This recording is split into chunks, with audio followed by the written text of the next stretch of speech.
good evening to all. I'll briefly touch upon an important question which everyone would have.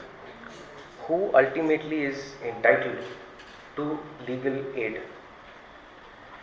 I'll just list them out. Any member of a scheduled caste or scheduled tribe, any victim of trafficking in human beings or a beggar, third, a woman or child, fourth, a person with disability, fifth, a person under circumstance of undeserved want. Say for instance there's been flooding. In the flooding a house is destroyed. So this would qualify as a circumstances of undeserved want. An industrial workman, any person in custody,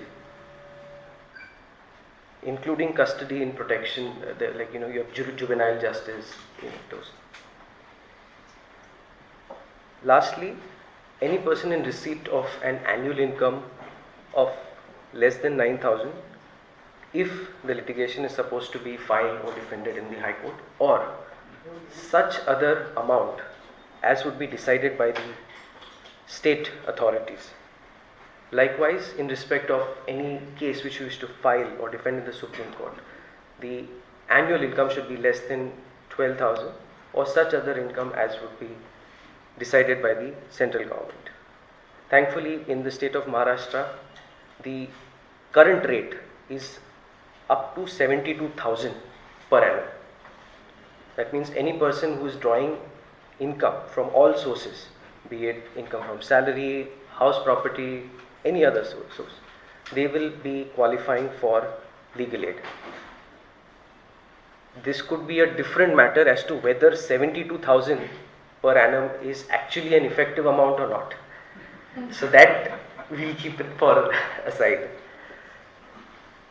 Now, it doesn't just end there. Once you are fitting in one of these persons, one of these criterias, the next step is you would have to make an application to the concerned legal aid, like at the district level or taluka level or high court level. There are different authorities. You have to make an application. The application will set out facts as to what is the kind of legal aid that you need. This will then be scrutinized by a committee. They will then decide whether a prima facie case is there for you to file or defend. If they are not satisfied, they'll pass a speaking order as to we do not find that there is a merit in your case, a prima facie merit in your case, and therefore we will not give you the legal aid. But they are required to scrutinize it, decide whether there is a are we aware what a prima facie case is? Okay, I'll briefly say that there should be some sort of merit in your case. If there is no merit on the face of it, then they will say we will not be in a position to provide you legal services. So if you have, say there is a fight, but if you are not able to give any sort of corresponding basic facts as to where, how you were assaulted, you went to the police, something. If it's let's say for a domestic violence case, you need to make out your case at this stage.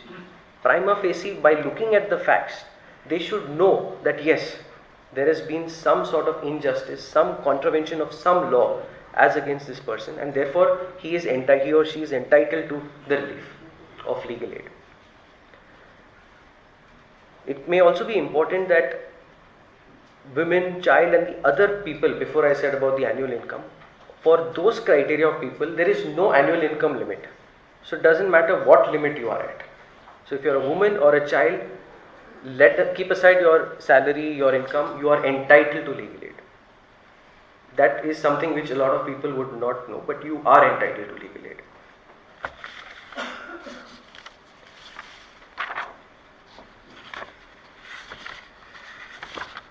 In addition to these eligibility, the next step is that the Maharashtra State Legal Service Authority, as also the National Legal Service Authority, have formulated various schemes. I'll just list out some of the schemes of the national which have recently. Victims of Traffic and Commercial Sexual Exploitation Scheme 2015, legal services to the workers in the unorganized sector of 2015, child-friendly legal services to children and their protection scheme 2015, legal services to the mentally ill and mentally disabled person scheme 2015, effective implementation of poverty alleviation schemes 2015, protection and enforcement of tribal rights scheme 2015, legal services to victims of drug abuse and eradication of drug menace scheme 2015. Now this scheme would run into a number of pages. It will set out who is entitled to this scheme, what are the benefits under the scheme. One would have to look at the title and see, alright, this is some scheme which I should read into or may be applicable, pull it out from the website. You'll have to study it. Of course, we are there as lawyers to assist you. The legal service committees at the taluka level, district level and the High Court are there to assist you. But first step is to know that such a scheme exists. There are websites of the State Legal Service Authority as also the National Legal Service Authority, which you must frequently visit. So you will know that these are the schemes that are available. Today it is this, maybe tomorrow a new scheme is launched. And unfortunately all of these are not advertised. I've rarely come across a cutting in the newspaper saying so and so scheme of legal aid has been launched. So you would have to, as activists, as citizens who would want to help the other people, keep a constant watch on these websites to look at the schemes that are launched. And if possible, also do drop in sometimes there to check. Sometimes they may not have updated their website. So, like for instance, I have this book. In this book, the annual income was 50,000 and it has been now revised to 72,000. So you will have to frequently keep visiting. Now, as far as effectiveness of legal aid services go to these websites. You will have these consolidated data information which will give you right from 2000 financial year 2001 to 2015-16, giving you details of how many lok adalats have been held, how many cases have been settled, various legal literacy camps that have been organized, legal aid applications that they have received. For instance, in the year 2015-16, all the authorities at the taluka, district and the state level, they have received approximately 4,000 odd applications. They have disposed it of, and around 4,000 beneficiaries are there who have got legal aid. Then there is applications in which advocates were provided. Around 3,000 in this financial year of this year 2015-16 up to October 2015, around 3,849 applications were allowed where advocates were provided. Now, as far as practically how effective these schemes are, I've been given to understand that there are certain NGOs and activists. It is for you all to find out as to what are the problem areas where you all feel that this is a hurdle. I have got a maid who works at my house. I have got a security watchman. They are wanting information. How should I direct that person? So the best way forward is on the website. There are the offices where you must direct these persons to go and visit, and they will then be able to. They'll get the information as to what kind of services, if at all, the particular state legal services authority would be able to give. Apart from that, there's a section 8 under the Act which says that all NGOs, activists must sort of liaison with the state legal service authority and help them, communicate with them that look, these are the difficulties, these are the schemes that you have framed, but this does not deal with these kind of groups, persons, and put in your proposals, and then they would have to consider it, or at least will give you as to, oh, this is the difficulties, or we will definitely consider it, because it's not always that they will have knowledge about all the things that you all are first hand facing. So that needs to be shared with the MALSA, that is the Maharashtra State Legal Authority, and the legal committees, so that they become aware of the difficulties that are faced, and then they will come up with some schemes. Even in the schemes that are enacted, there is possibility that you may have some suggestions. You may feel that this aspect is not in favor of certain people, or this is making the scheme ineffective. You must then share it and bring it to their notice so that it can actually be given effect to. The object of the scheme is achieved. And we are, as lawyers, are there to always assist you at any stage that is you'll face any kind of difficulty. I'll leave at that. Thank you. Thank you so much, Rajiv. It was an excellent presentation and very practical. I must tell you that the legal aid department didn't even show much interest in coming here. So we know how tough it's going to be. And I think we're going to depend on advocates like you and Jamshed and Lakshmi to actually help us take things forward. We now have the next presentation will be by Raju Wagmare. May I welcome Raju Wagmare on the stage, please? Good evening, everyone.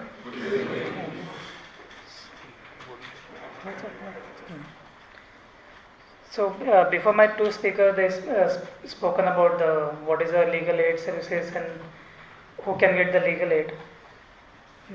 Now I'm going to speak how can you get the legal aid, not from the government, but from most probably on private, like NGOs and other organizations which are working in this field, and most probably on social issues or human rights issues. First of all, I'll speak about disability. There are two acts of disability. One is equal opportunity, full participation, and rights of the protection of the rights of person with disability, 1995. This covers 7 categories of disability: blind, orthopedic, deaf, mental retardation, leprosy cure, other. And another is National Trust Act 1999.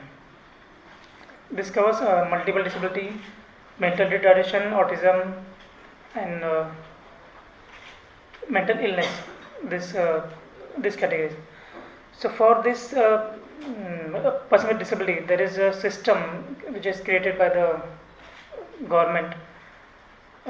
Every state has a commissioner for person with disability.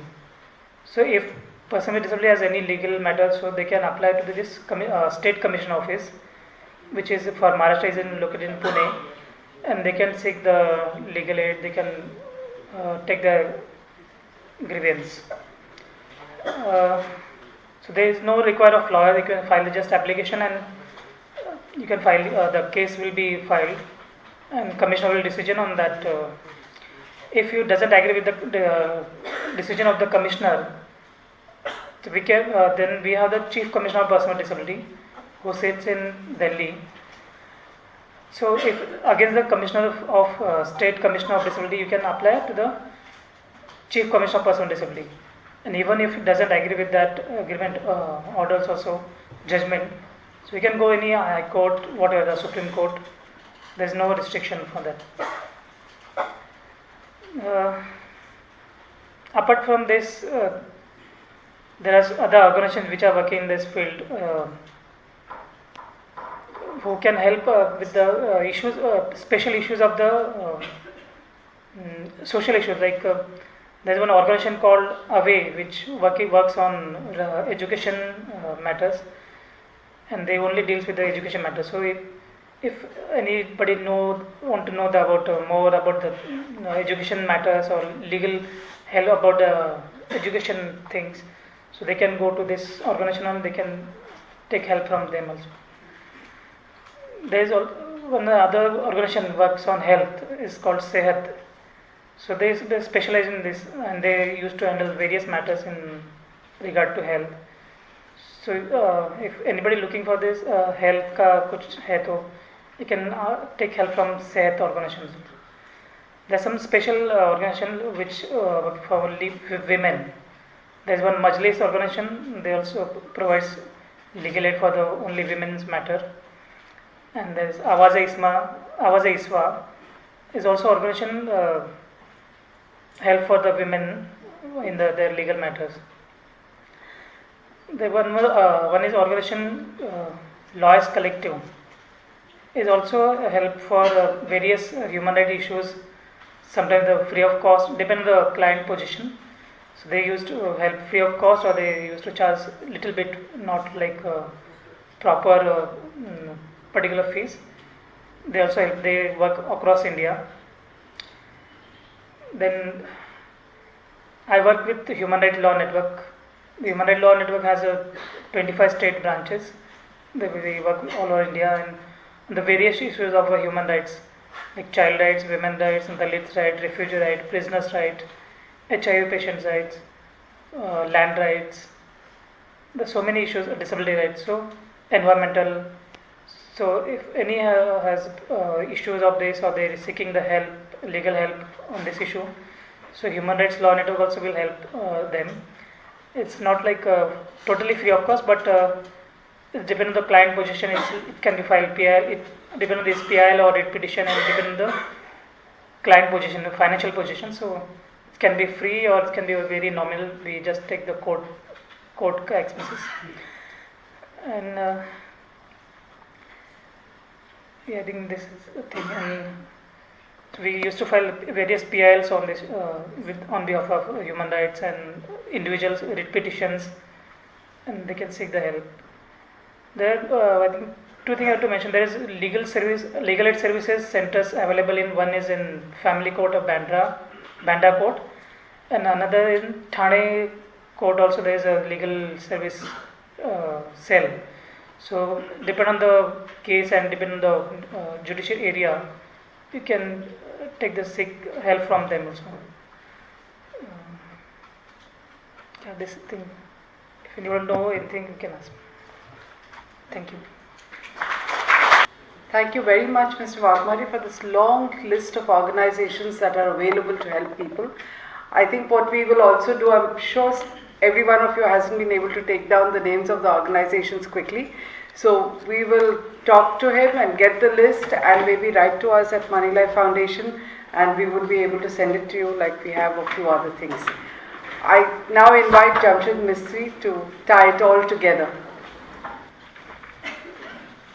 I like the way everybody, after you say good evening, the echo comes back, good evening. I am a poverty lawyer. Okay, I mean, there was a statistic, I still have to verify, but probably they never give you an award for taking up the largest number of cases pro bono. So that's no, but what it has really done is, you know, we've seen the constitutional provision, we've seen, you know, state legal aid, but one very interesting aspect is the other aspects, other forms of legal aid.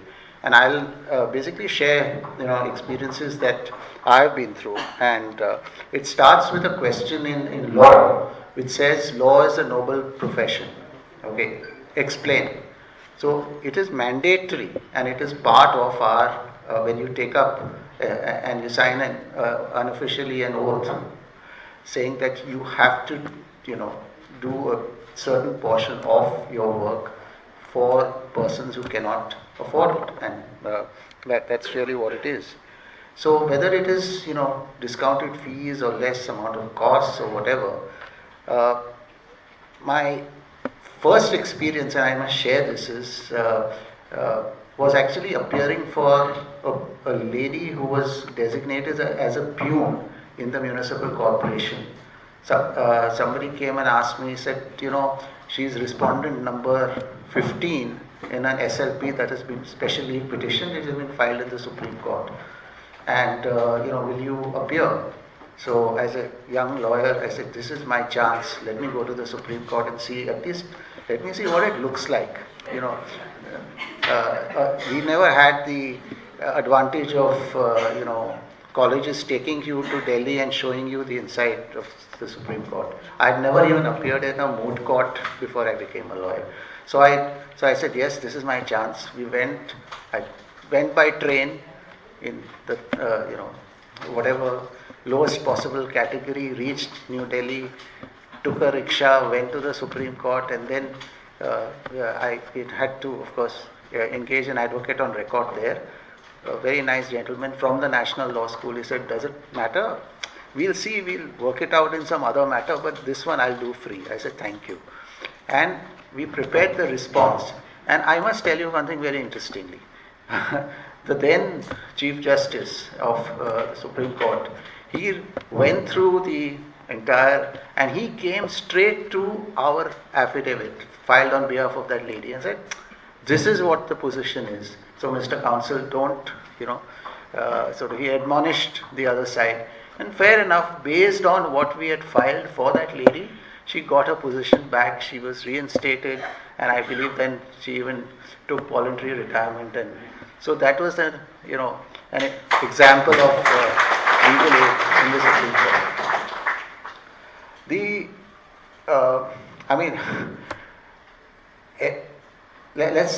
very important aspect of safety. I think except for outer space, I have probably argued every single safety matter. So, Dr. Sarosh Mehta, people falling off railway, then that became Samir Zaveri. These are all household names. Samir Zaveri was a speaker here. And you should actually go and, the interesting part is what happens, how do all these public interest litigation, as Lakshmi very rightly said, on the basis of a postcard, on the basis of a letter. Dr. Sarosh Mehta actually, I'll just spend 2 minutes on this. He came to court, okay, so he had requested a lawyer who was actually practicing in another court to appear for him. The matter was called out before the then Chief Justice. It got dismissed because they didn't hear when it was called out. Now, of course, you have, the computerized board showing the number, but that time it wasn't. It was gone. So, in panic, this orthopedic surgeon goes back and talks to the, the clerk and says, "No, what do I do?" He says, "Come and meet me in the lunch break." So he goes in the lunch break, meets this guy. He says, "ये तो मतलब हम सब railway में सफर करते हैं ना, doctor, don't worry, I will do something about it." Clerk tells him, imagine. And so he told him, he said, "You go, and after the lunch break, once the judges assemble, you put your hand up like this and stand. There is a small box on the side, go and stand there." So he went, so they said, "Yes, what is it?" He said, "Sir, I am Dr. So-and-so, my matter was called up, I didn't hear," and it got dismissed. But then Chief Justice said, why do you come to court? What is it? He said, "Sir, I heard that the courts are very powerful." So, the judges laughed. They said, "All right, we'll restore it. What is the problem?" Then the judge even went to the extent of saying, "But doctor, do one thing. Get an NGO involved." She said, "Now I am a doctor. I have come from London and I don't know too many NGOs, but let me see." The matter got restored. The same matter a few years later got again dismissed. Why? Because the court at that point held that the overpopulation, the railway deaths or the accidents that happened was a result of the overpopulation of our city. And the railways are already doing certain amount of things, and therefore this is it. And I remember we filed a review and I pointed it out. I said, everything else in the judgment is acceptable except this one line. And they said, "No, you are absolutely right. Get it restored." Now, please remember, these were days before the right to information. This doctor took it upon himself, went to the then railway commissioner, got out all the statistics, and what he found was every time a citizen fell in a railway accident, 1 out of 2 never got up. The situation, of course, over a period of time, we keep reading, but the situation is improving. And I always, now the railway, the lawyer, this is actually quite a good friend because we've been arguing last 14 years. And, I said, "You remember in 2002 or 2004, you had said, 'We'll see how your petition is.'" I said, "See what is that?" He said, "No, you're right. अभी दोनों Samir Zaveri और Dr. Mehta का statue लग जाना चाहिए railway पे." So I said, "This is great. I mean, I hope you're conveying this to your clients." Similarly for the roads, I mean, we have issues. Then beach safety. We are a coastal city. Things that, and it's amazing how we can actually, through the issue of public interest litigation, if rightly done, can actually use data that is available even from outside of this country, and we have done it quite successfully. And we are saying we are not doing a cut, copy, paste job of what is available outside, but please understand that certain issues, and especially in emergency medical services, etc., we must have those within the sort of it should be made available to our citizens. I mean, a very fine example was what happened after 26/11. A petition was actually filed on, where they said that the use of Google by, certain alleged people who don't like our country was actually utilized real time, and we had actually got the certain evidence which was obtained in cross-examination through another court process, and I think it was before the Lucknow bench. I don't know how this lawyer managed to get that, and he showed it to me, and I was absolutely horrified. So I said, now how do we show this to the court? So we did a very interesting process. We brought 2 brown envelopes, put it in, and we said, we give it in a sealed cover, hand it over. I promise you, when it was, I think, at that time, the Chief Justice, we opened it and had a look. The first thing he read is that his own house was marked. His own house. Rocky Hills flat was a key target. Forget about High Court, everything else. Right? So they said, now what do we do? So, we know that under right to information, the defense usually never responds. For the first time, not only they responded, they formed a committee, and certain aspects of Google real time was actually looked into. So, I mean, this is, bonded labor. Few miles out of our city, you have bonded labor. What do you do? Nobody has spoken about, media always gets bashed, but the use of media or reports have very often, apart from postcards, have led to the courts taking up these issues as what is known as suo moto, or on its own. And I remember one newspaper report that came in a leading newspaper. Suddenly I saw a lot of hectic activity, and then it was decided, they said no, this issue about bonded labor was taken up as suo moto, and the great thing was that that particular widow who actually through the court, and so legal aid is therefore not only restricted to sort of us lawyers, the judiciary itself can do a lot, and in this case it did. It went forth and ensured that the particular widow did get her dues, which if she had been through the ordinary system, it may or may not have happened. So that was a very, very great example. Now, what happens if they say justice delayed is justice denied, and we've always had this question. Very often, the courts are there, infrastructure is there, but there are no judges. Then what do you do? So quite often, public interest litigation, is filed even for that. It's like when you talk to friends out in other jurisdictions, they say, "What is this? Every time you have a problem, courts. You can't your administration decide?" I said, well, if the administration is not deciding, or it's deciding to look the other way, we have no other option. But believe you me, I've been practicing not only in India but even outside. I think whatever said and done today, at least a common man is able to approach the court. And we can say things both ways, whether he gets justice or he doesn't. That's a subjective issue, but he can. In certain countries, industrialized countries, it is quite difficult.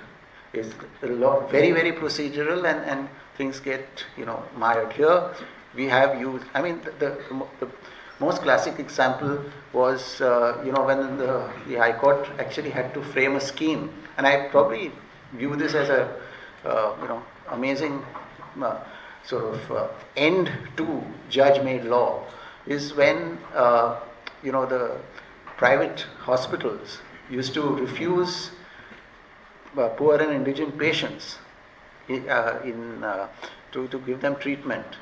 And I remember it's very hilarious actually. The Charity Commissioner's office, the Charity Commissioner was a very interesting gentleman. He was a former, I think, principal judge of the City Civil who had taken over. And he said, we must get these people. I'm telling you, it's not being done. So we decided, sometimes how we were very conniving. We sent a gentleman wearing slightly, torn clothes to one of the hospitals. Fair enough, he was driven out. We filed his affidavit.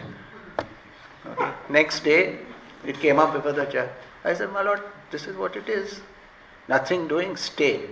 Then all these people came running. I am, all ex-army, and I am Major General so-and-so, I am so-and-so. I said, see, as far as the court is concerned, I am amicus, I am Field Marshal. You better listen to what I am saying. And this is how, fair enough. We had a Field Marshal of a judge who heard the matter.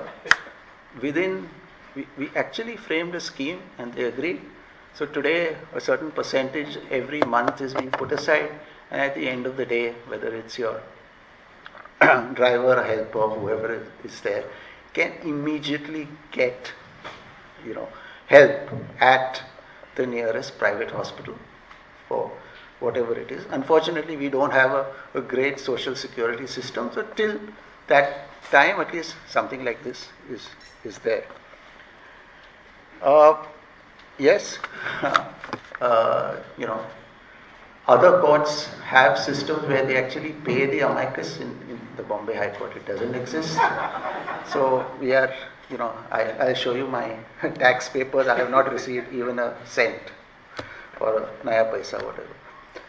We,